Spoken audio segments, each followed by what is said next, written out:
Le trou bleu du Belize est l'un des plus grands et plus célèbres trous de mer au monde. Un trou marin est une grotte qui a été inondée par des eaux montantes et qui s'est ensuite effondrée sur elle-même. La plupart d'entre eux sont apparus il y a environ 10 000 ans, à la fin de la dernière grande période glaciaire. Il est relativement simple d'entrer dans le grand trou bleu, mais seulement à sa surface. Plus tu vas en profondeur, plus cela devient compliqué. Descendre tout au fond nécessite des compétences de plongée exceptionnelles, et seuls les plongeurs expérimentés sont autorisés à jeter un coup d'œil furtif à l'intérieur du trou marin. Malheureusement, les scientifiques sont persuadés que le grand trou bleu va disparaître à un moment donné. Chaque jour, de nouvelles cascades de sable tombent dans le trou. Ce sable comble peu à peu celui-ci, et le processus se poursuivra jusqu'à ce qu'il ne reste plus rien. Mais en 2012, cet endroit a été classé numéro 1 sur la liste des 10 endroits les plus étonnants de la Terre. C'est pourquoi tu décides de ne pas perdre de temps, tu te lances dans un voyage pour explorer le fond du mystérieux grand trou bleu. Tout d'abord, tu voyages en bateau. Ta destination est juste au large de la côte du Belize. À un moment donné, tu remarques un atoll. Il s'appelle le récif Lighthouse. Il entoure un grand bassin d'eau bleu foncé. Cela signifie que tu as atteint ta destination. Le grand trou bleu fait environ 305 mètres de diamètre et plus de 122 mètres de profondeur. Habituellement, les gens peuvent supporter une pression de 3 à 4 fois celle de l'atmosphère sans avoir de problème de santé. Cela signifie que tu peux t'immerger à une profondeur de 40 à 43 mètres sans te sentir mal. Mais le grand trou bleu est bien plus profond. C'est pourquoi tu es venu préparer. Une combinaison pressurisée spéciale et encombrante te protégera de tout ce que tu pourrais rencontrer pendant ta descente. Conçue pour les plongées très profondes, elle peut te permettre d'atteindre la profondeur de 610 mètres. Non pas que le grand trou bleu soit si profond, mais on ne sait jamais. Alors que tu commences ta descente, tu remarques que l'eau cristalline autour de toi, qui semblait sombre au début, commence à devenir plus claire. Cela te donne une vue impressionnante, on dirait que le grand trou n'a pas de fond. Alors que tu coules lentement sous le poids de ta combinaison pressurisée, tu remarques toutes sortes de formes de vie marine.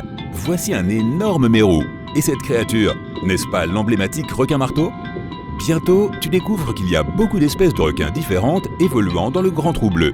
De grands requins de récif des Caraïbes, des requins nourrices dociles, des requins bulldogs, aussi rusés que dangereux. Tu peux même apercevoir de curieux requins à pointe noire.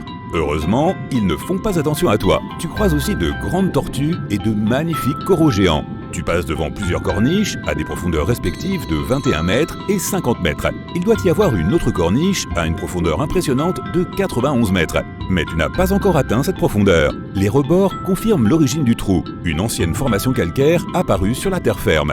Ensuite, l'élévation du niveau de la mer a transformé l'endroit en un trou bleu profond. Plus tu descends en profondeur, plus l'endroit devient sombre. Une fois que tu as atteint une profondeur de 50 mètres, tu remarques que l'eau scintille. C'est la ligne invisible qui sépare le eau salée du gouffre d'eau douce.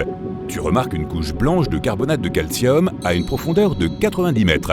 Autrefois, il y avait là un récif corallien colossal. Il s'est développé dans les eaux à l'époque peu profonde des Caraïbes. Un peu plus profondément que cela, à 91 mètres, tu aperçois quelque chose d'étrange. Mais à ce moment-là, tu ne sais pas encore à quel point ta découverte est mortelle. C'est une couche de sulfure d'hydrogène. Elle s'étend sur tout le gouffre comme une épaisse couverture flottante. L'eau autour de toi, et plus profond encore, devient très sombre. Tu ne peux presque plus rien voir. Mais le pire, il n'y a pas une goutte d'oxygène ici. En surface, le sulfure d'hydrogène est un gaz incolore qui sent l'œuf pourri. Il est inflammable, corrosif et toxique. Aucun oxygène ne peut traverser sa couche. Heureusement, tu n'as pas à t'inquiéter de cela. Tu as apporté le tien grâce à ta combinaison. Soudain, tu repères quelque chose de profondément troublant. Des centaines et des milliers de coquilles de conques. Bientôt, tu réalises ce qui s'est passé ici. Des conques sans méfiance se trouvaient trop près du bord du grand trou bleu. À un moment donné, elles ont perdu pied et sont tombées dans l'abîme. Elles n'ont pas pu s'échapper, les parois étant trop abruptes pour être escaladées. Tu peux voir de minuscules traces qui remontent la colline, puis des marques de glissement qui redescendent. Malheureusement, aucune créature ne pourrait survivre là-dessous sans oxygène. Tu n'as pas envie de t'attarder près du champ de coquillages vide et tu vas plus loin. Bientôt, tu vois une berme de sable. Une ligne de crête pointue longe les côtés du trou. Mais tu es à une profondeur de 98 mètres et le grand trou bleu a une profondeur de 122 mètres. Tu réalises que cette berme de 30 mètres de haut s'est formée là où le sable se déverse dans le trou bleu depuis les bords situés bien au-dessus. Tu remarques aussi une tranchée. Elle s'étend sur presque toute la longueur du gouffre. Mais l'un des coins du trou est déjà plein de sable. Il atteint le sommet de la berme. Tu plonges dans la tranchée et continues ta descente. Enfin, tu atteins la marque des 120 mètres. Et c'est là que tu vois quelque chose d'excitant, de petites stalactites. Elles confirment l'ancien passé du trou. Les stalactites ne peuvent se former que lorsque l'eau s'écoule sur la roche. Cela signifie qu'autrefois, le Grand Trou Bleu était une grande grotte sèche dans laquelle vivaient diverses créatures. Les scientifiques ont analysé les stalactites au fond du gouffre. Ils ont déterminé que ces structures suspendues se sont formées à différentes époques. Il y a respectivement 153 000 ans, 66 000 ans, 60 000 ans et 15 000 ans. Tu remarques que certaines stalactites sont inclinées sur un côté. Cela signifie qu'il y a eu non seulement une élévation du niveau de la mer, mais aussi un déplacement de la Terre. Tu touches enfin le fond du Grand Trou Bleu. Au même moment, tu sens tes pieds glisser. Tu perds presque l'équilibre. C'est parce que le fond marin est recouvert d'une épaisse couche de limon. C'est la trace des ouragans et des tempêtes suivies de longues périodes de sécheresse qui se sont produites dans le passé. Tu regardes autour de toi et ce que tu cherchais est juste devant toi. Une série de grottes remplies de stalactites géantes qui sont à peine visibles dans les eaux troubles près du fond du Trou Bleu. Ces grottes sont apparues il y a des centaines de milliers d'années. Elles ont été sculptées dans la roche solide par l'eau qui y filtrait. Cette eau a également créé d'énormes colonnes de stalactites et de stalagmites. Avec le temps, la plupart des grottes se sont effondrées les unes sur les autres, produisant un gouffre de 120 mètres de profondeur. Finalement, l'océan chaud des Caraïbes a rempli le gouffre. Il a brisé le calcaire et comblé les cavernes. Mais certaines d'entre elles existent toujours. Tu es prêt à passer au niveau suivant de ton aventure et à nager lentement dans l'une des grottes.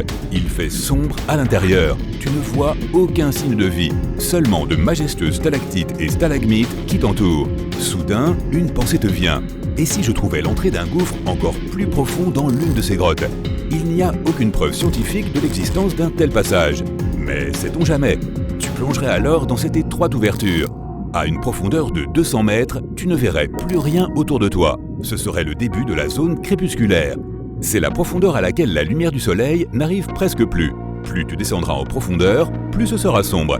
Et si tu descendais à une profondeur de 1000 mètres, il n'y aurait aucune lumière provenant de la surface. Heureusement, tu as une lampe de poche attachée à ta combinaison. Ce serait à la fois calme et effrayant. Tu te retournerais et tu sursauterais sans doute. La créature ressemblerait à un calmar, mais elle serait énorme. Ses yeux feraient la taille de ballons de football. C'est le calmar géant. Une créature qui semble tout droit tirée d'un film d'horreur. En essayant de t'éloigner le plus possible du monstre, tu entrerais presque en collision avec quelque chose de non moins effrayant. La créature te fixerait avec des yeux en forme de tonneau. La chose qui te déstabiliserait le plus serait sa tête transparente. C'est ainsi que tu rencontrerais le poisson revenant. Tu tournerais à gauche et tu verrais une chose flasque aux yeux tombants qui flotte près de ton coude. La créature ne semble pas avoir de squelette ni de muscles. Sa chair, semblable à de la gelée, permet à l'animal de survivre à l'incroyable pression de l'eau. Habituellement, le blobfish reste immobile sur le fond, attendant que des animaux sans méfiance passent à la nage. Tu te réveilles de tes pensées, tu frissonnes et tu décides que tu as vécu assez d'aventures pour aujourd'hui. Tu ferais mieux de laisser l'exploration des grottes aux professionnels. Tu pousses contre le fond et tu entames ta remontée vers la surface.